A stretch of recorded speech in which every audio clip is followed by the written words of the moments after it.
जी, अस्सलाम वालेकुम। उम्मीद है कि आप तमाम दोस्त खैरियत से होंगे और आज का दिन भी ट्रेडिंग के हवाले से अच्छा गुज़रा होगा। बड़े वॉल्यूम थे जी आज मार्केट में।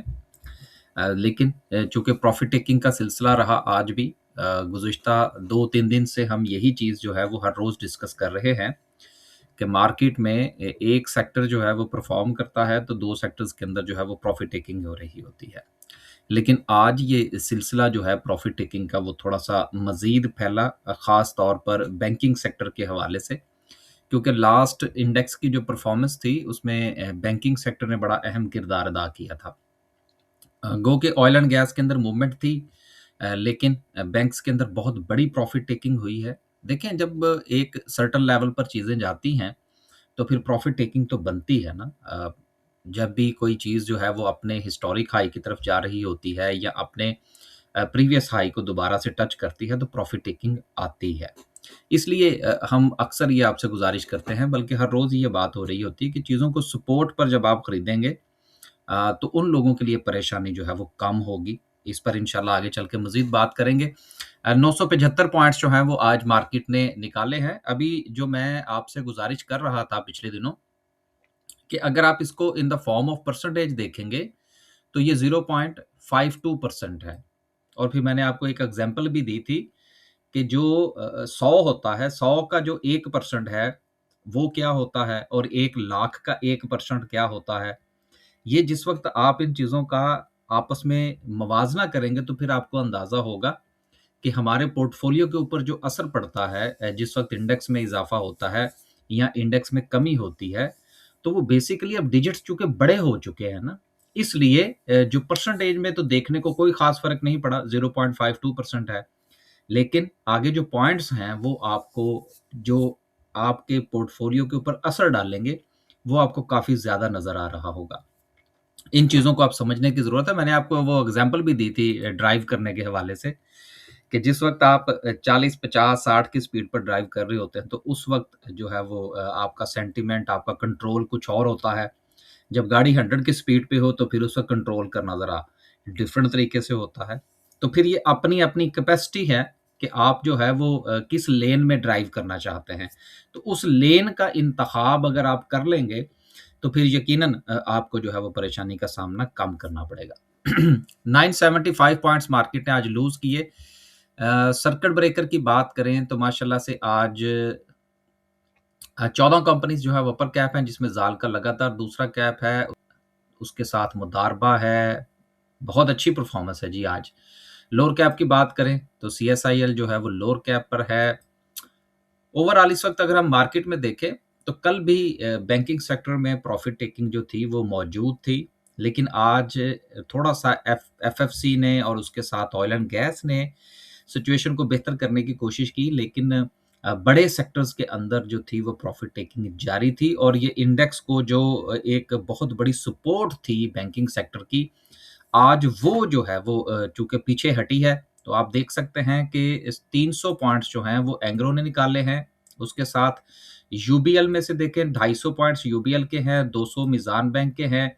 ये दोनों को ही मिलाएँ तो ये 2 एक बहुत बड़ी प्रॉफ़िट टेकिंग जो है, ये आज मार्केट को नीचे लेकर जाने में कामयाब हुई है और प्रेशर जो है वो इसकी वजह से बिल्डअप हुआ है।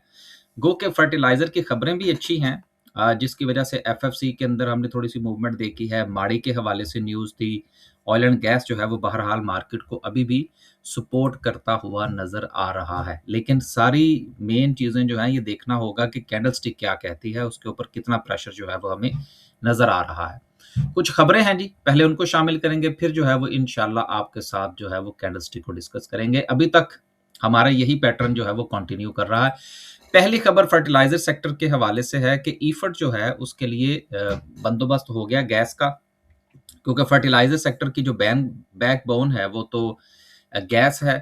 तो उसके लिए जो हबीब राही लाइमस्टोन का जो रिज़र्वायर था, उसको कहा गया है जी कि आप जो है वो इसके लिए इसको गैस की जो है वो फ़राहमी रखें और इंक्रीज़ करें ताकि ये अपनी प्रोडक्शन जो है उसको जारी रख सकें। तो एक पॉज़िटिव न्यूज़ है क्योंकि माज़ी में अगर आपको याद हो, तो आईएमएफ जिस वक़्त नया-नया आया था ना, तो सबसे पहले फंडा ही ये पड़ा था कि आप ये जो फर्टिलाइज़र कंपनीज़ को जो गैस दे रहे हैं, उसकी प्राइसेज़ के हवाले से।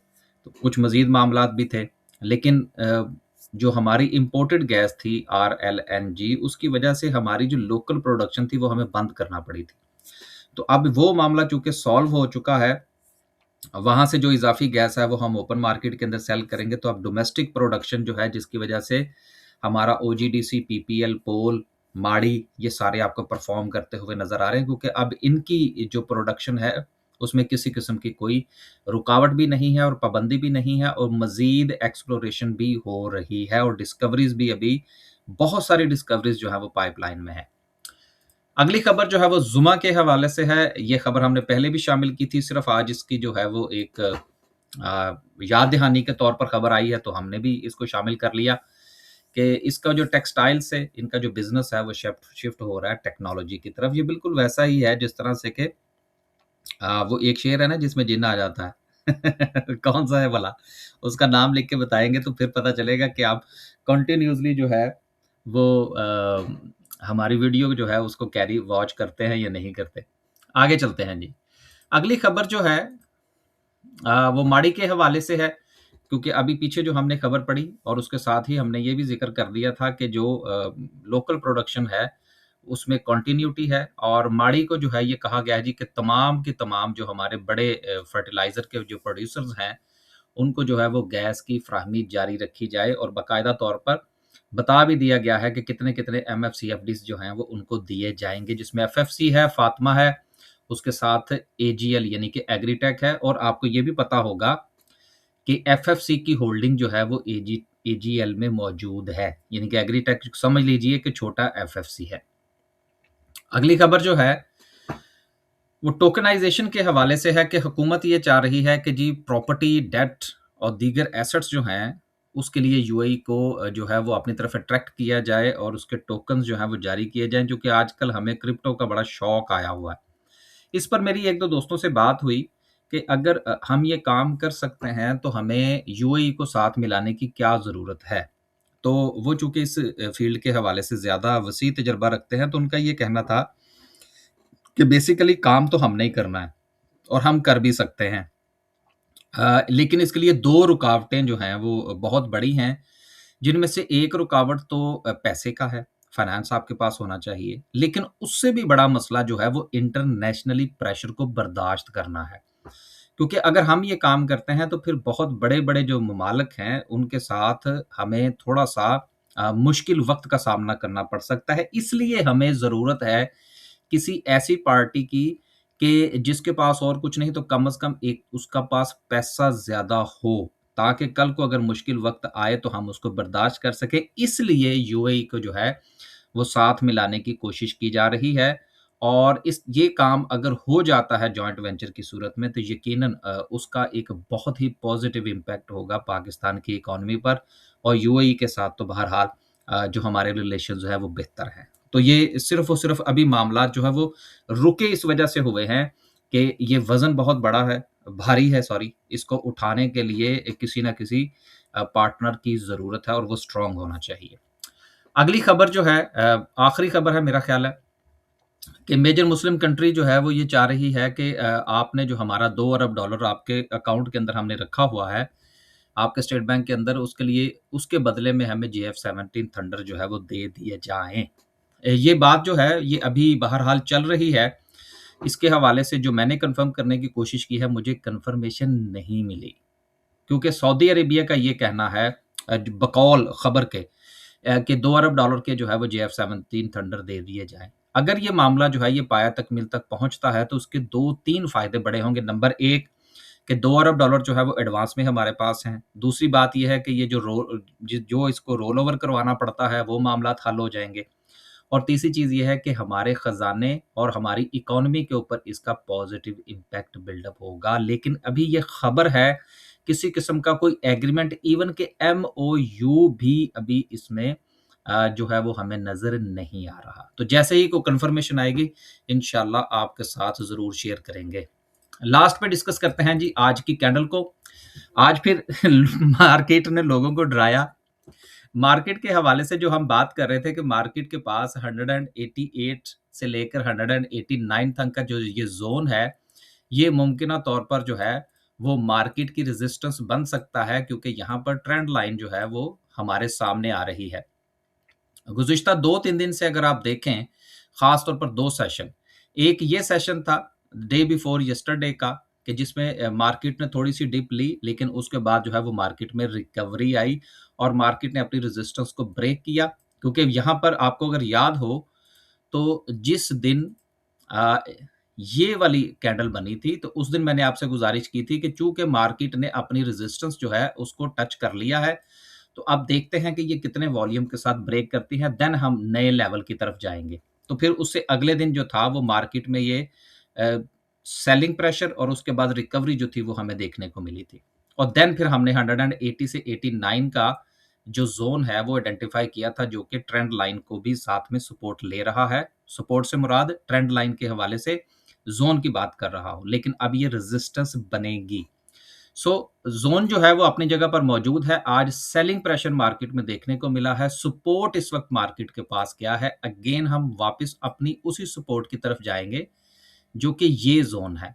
जब तक ये ज़ोन जो है ये मार्केट कैरी ऑन कर रही है, जो कि अराउंड कोई 1,84,000 का ज़ोन बनता है, तब तक मार्केट के हवाले से ये राय कायम करना कि जी मार्केट जो है वो गिर गई है। देखें, ये एक कैंडल बनने से ना तो चीज़ें पॉज़िटिव होती हैं और ना ही चीज़ें नेगेटिव होती हैं।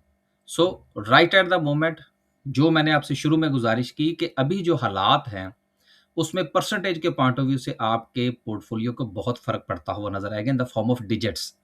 1% 1 लाख का कितना होता है और 100 का कितना होता है, ये भी हम शुरू में डिस्कस कर रहे थे। सो इसलिए आपको लगता है कि शायद बहुत कुछ हो गया, लेकिन अभी कुछ नहीं हुआ। मार्केट के पास 184 की सपोर्ट है, मार्केट यहाँ से सपोर्ट ले सकती है। हाँ, अगर मार्केट इस सपोर्ट को ब्रेक करती है, तो फिर हमें इस ट्रेंड लाइन के हवाले से कॉन्शियस रहना होगा। अगर ये ट्रेंड लाइन भी मार्केट तोड़ती है, तो फिर नई सूरत-ए-हाल का सामना हमें करना पड़ सकता है। जिस तरह से मार्केट ने अपनी ये ट्रेंड लाइन का ब्रेकआउट दिया था, तो उसके बाद तेज़ी से मार्केट ऊपर गई थी। इसी तरह से अगर नेक्स्ट को ब्रेकआउट मिलता है या फेक आउट मिलता है, तो उसका डायरेक्टली तेज़ी के साथ असर जो है वो मार्केट पर हो सकता है। इस वक़्त मार्केट में कोई प्रॉब्लम नहीं है, डरने वाली कोई बात नहीं है और आखिरी सिर्फ़ गुज़ारिश ये है कि हम जब भी आपके साथ किसी भी कंपनी का चार्ट डिस्कस करते हैं, तो हमेशा सपोर्ट के ऊपर ज़ोर देते हैं।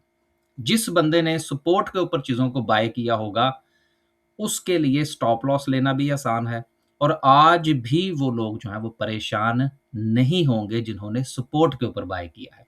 तो आपसे भी यही गुज़ारिश है कि जब भी किसी शेयर को बाय करें, सपोर्ट पर बाय करने की कोशिश करें। बस जी, आज के लिए सिर्फ़ इतने। खुश रहें, आबाद रहें और अपने पोर्टफोलियो का ख़्याल रखें। पैनिक होने से बचें, अपनी ट्रेड को प्लान करके चलें। इजाज़त दीजिए जी, अल्लाह हाफ़िज़।